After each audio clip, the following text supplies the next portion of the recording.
আসসালামু আলাইকুম ওয়া রাহমাতুল্লাহি ওয়া বারাকাতুহু। সম্মানিত দর্শক শ্রোতা, আপনাদের সকলকে আমন্ত্রণ জানাচ্ছি এটিএন বাংলায় রমজানের এই আয়োজনে। আমরা প্রতিদিন আপনাদের খেদমতে হাজির হই গোল্ডমার্ক ইজি পাউডার ড্রিঙ্ক রমজানের আলো পাওয়ার্ড বাই চুচু এই অনুষ্ঠানে নতুন একটি বিষয় নিয়ে। আজকে আমরা গুরুত্বপূর্ণ একটি বিষয় আলোচনা করব। সেই বিষয়টি হচ্ছে রমজান পরবর্তী করণীয়। রহমতের দশক পেরিয়ে, মাগফিরাতের দশক পেরিয়ে এখন নাজাতের দশক। এই নাজাতের দশকে আমরা নিজেদেরকে আত্মশুদ্ধি করব এবং রমজান মাসে যেমনিভাবে আল্লাহর ভয় আমরা হৃদয়ে রেখেছি, বাকি 11টি মাসও আমরা সে অনুযায়ী আমল করার চেষ্টা করব। আজকে রমজান পরবর্তী করণীয় এই বিষয় নিয়ে আলোচনা করার জন্য স্টুডিওতে উপস্থিত হয়েছেন বিশিষ্ট ইসলামী লেখক, গবেষক, মুফাসসির, মুফতি মাওলানা বাইজিদ হোসেন সালেহ। আসসালামু আলাইকুম ওয়া রাহমাতুল্লাহ। ওয়ালাইকুম আসসালাম ওয়া রাহমাতুল্লাহি ওয়া বারাকাতুহু। আপনি কেমন আছেন? আলহামদুলিল্লাহ, আপনি কেমন আছেন? জি আলহামদুলিল্লাহ। সম্মানিত দর্শক, রমাদান শব্দের অর্থ হচ্ছে জ্বালিয়ে দেওয়া, পুড়িয়ে দেওয়া, ছারখার করে দেওয়া। গুনাহ খাতাকে জ্বালিয়ে পুড়িয়ে রবের সান্নিধ্য লাভ করাই হচ্ছে এ রমজানের প্রকৃত শিক্ষা। যেমনটি রাসূলুল্লাহ সাল্লাল্লাহু আলাইহি সাল্লাম বলেছেন, মাল্লাম ইয়াদা ক্বাওলা যুরি ওয়াল আমালা বিহি ফালাইসা লিল্লাহি হাজাতুন ফিহি আন ইয়াদা তা'আমাহু ওয়া শারাবাহ। বুখারী শরীফের বর্ণনা, যে ব্যক্তি মাহে রমাদানে রোজা রাখলো কিন্তু রোজা রেখে অশ্লীলতা, মিথ্যা কথা ছাড়তে পারলো না, মন্দ কাজ থেকে বিরত থাকতে পারলো না, তার রোজা আল্লাহর দরবারে কবুল হবে না, অর্থাৎ সে ক্ষুধার্ত, তৃষ্ণার্ত। তাহলে মুহতারাম, আমরা দেখতে পাই যে মাহে রমাদানের শিক্ষা হচ্ছে তাকওয়া, আল্লাহর ভয়। এই শিক্ষাকে আমরা কিভাবে কাজে লাগাতে পারি? শুকরিয়া, জাযাকাল্লাহ। বিজ্ঞ উপস্থাপক মুফতি মাওলানা ইহসানুল হক মুজাদ্দিদি, সুন্দর একটি বিষয় আপনি নিয়ে এসেছেন। রমজানের শিক্ষা আমরা কাজে লাগাবো। রমজানে আমরা যা করেছি এই কাজগুলো আমরা করব। আমরা নামাজ পড়েছি, রোজা রেখেছি, নামাজ তো পড়তেই হবে, রোজা তো আর অন্য মাসে নেই। রমজানের ধারাবাহিকতাগুলো আমরা রক্ষা করব। আমরা যেভাবে মুয়াজ্জিন আজান দিলে দৌড়িয়ে মসজিদে চলে গেছি, বিশেষ করে যুবকেরা একজন আরেকজনকে বলতো, তাড়াতাড়ি চলো দোস্ত, তাড়াতাড়ি চলো মসজিদে আসো, নামাজ আদায় করো, তারাবি নামাজ পড়ো। রমজানের পরে তো আর রোজা নেই, তারাবি নামাজও নেই, কিন্তু এশার নামাজ তো আছে, মাগরিব আছে, ফজর আছে। এই নামাজগুলো আমরা পড়বো। অর্থাৎ গুনাহ থেকে নিজেকে যতটুকু সম্ভব আমরা বাঁচিয়ে রেখেছি। এই রমজান কিন্তু গুনাহ করিস না, একজন আরেকজনকে বলতো। তো রমজানে আসলে মাথায় টুপি ওঠে। অন্য মাসে টুপি না পড়লেও রমজানে কিন্তু একটা টুপি কিনে, টুপি বেশি বিক্রি হয়, টুপি আদায় মাথায় দেওয়া নবীজির সুন্নাহ।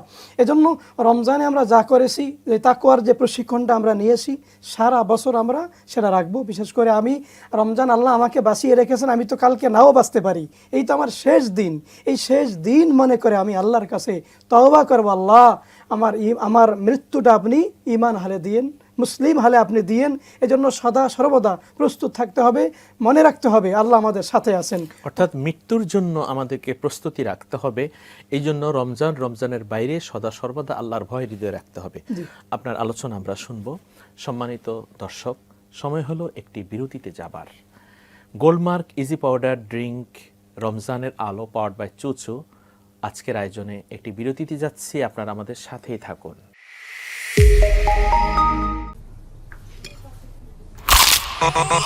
ভীষণ কুড়মুড়ে গোলমার্ক পপস বিস্কুট, একটু জায়গা বুঝে খান।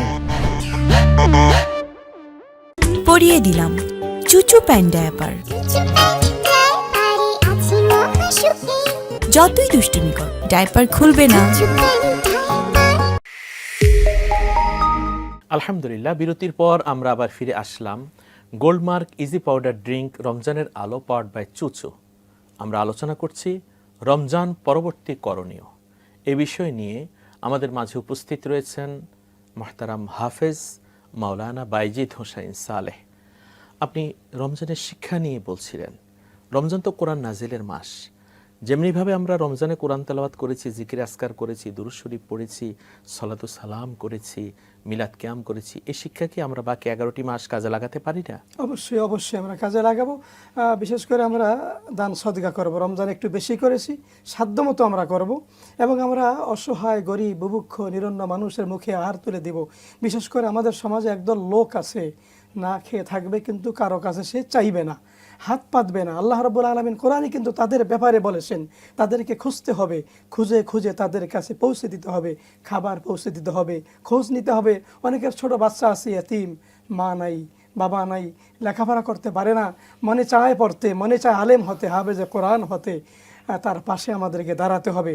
আর আমি গুনাহ করব না, আমি গুনাহ করব না, এই বিষয়টা আমাদের মন মানসিকতায় মস্তিষ্কে রাখতে হবে। বড়দেরকে আমরা সম্মান করব, ছোটদেরকে আমরা স্নেহ করব। আমাদের মা বাবা আমাদের জান্নাত, মা বাবা আমাদের জাহান্নাম। মা বাবার সন্তুষ্টির মধ্যে আল্লাহর সন্তুষ্টি নিহিত আছে।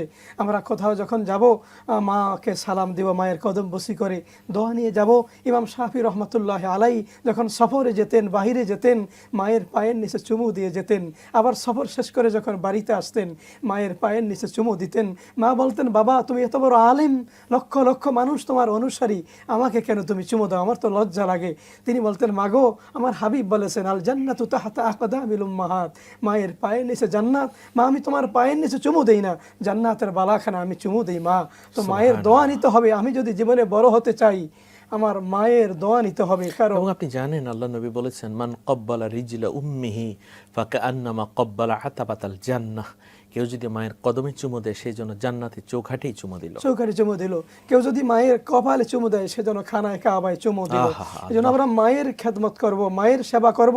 রমজানে আল্লাহকে যেমন ভয় করেছি, ভয়কে হৃদয়ে লালন করে এই জমিন আমি যতদিন বেঁচে থাকবো, আমার মা আমাকে 10 মাস 10 দিন গর্ভে ধারণ করেছে। আমার গায়ের চামড়া কেটে দিয়ে যদি মায়ের পায়ের জুতা বানিয়ে দেওয়া হয়, তাহলে ঋণ কখনো পরিশোধ হবে না। সেই মায়ের জন্য আমি দোয়া করব, রব্বির হামহুমা কামা রব্বায়ানি সগীরা, রব্বির হামহুমা কামা রব্বায়ানি সগীরা। এজন্য জমিনে যতদিন বেঁচে থাকবো, মাকে কষ্ট দিব না, বাবাকে কষ্ট দিব না। আমার পীর আছে, ওস্তাদ আছে, আমি তাদের সান্নিধ্য গ্রহণ করব। আল্লাহ বলেছেন, আমানুত্তাকুল্লাহ ওয়া কুনু মা'আস সাদিকিন, সত্যবাদীদের তোমরা সাথী হও, আমাকে ভয় করো। সৎসঙ্গে স্বর্গবাস, অসৎ সঙ্গে সর্বনাশ। এজন্য আমরা আল্লাহওয়ালা হওয়ার জন্য, ভালো মানুষের আমরা সাথী হব। আল্লাহর ভয়কে হৃদয়ে ধারণ করে, লালন করে মরণ পর্যন্ত চলার জন্য চেষ্টা করবো ইনশাআল্লাহ। জি আলহামদুলিল্লাহ, আপনাকে অনুষ্ঠানের পক্ষ থেকে অনেক অনেক মোবারকবাদ। আপনাকে ধন্যবাদ। জি আলহামদুলিল্লাহ। সম্মানিত দর্শক শ্রোতা, ধন্যবাদ আপনাদেরকে যারা এতক্ষণ পর্যন্ত রমজান পরবর্তী করণীয় এই বিষয়টি নিয়ে আলোচনা শুনলেন। আসলে যেমনিভাবে মাহে রমাদানে আমরা ইবাদত বন্দিগিতে লিপ্ত রয়েছি, ঠিক বাকি 11টি মাসও আল্লাহকে ভয় করে রাসূলের মহাব্বতে আমরা ইবাদত বন্দিগির মাধ্যমেই থাকার চেষ্টা করব মৃত্যু পর্যন্ত। কবর, হাসর, মিজান, ফুলসিরাত আল্লাহ যেন আমাদেরকে কবুল করে নেন, জান্নাতি হিসেবে যেন কবুল করেন। সম্মানিত দর্শক, দেখতে দেখতে আজকের আয়োজনের আমরা একেবারে শেষ পর্যায়ে চলে এসেছি। গোল্ডমার্ক ইজি পাউডার ড্রিঙ্ক, রমজানের আলো, পাওয়ার্ড বাই চুচু, এ অনুষ্ঠান আপনারা আগামীকাল দেখবেন নতুন একটি ইসলামী বিষয় নিয়ে। সকলে সুস্থ সুন্দর থাকুন। আল্লাহ হাফেজ। আসসালামু আলাইকুম ওয়া রাহমাতুল্লাহি ওয়া বারাকাতুহু। ভীষণ কুড়মুড়ে গোলমার্ক পপস বিস্কুট, একটু জায়গা বুঝে খান।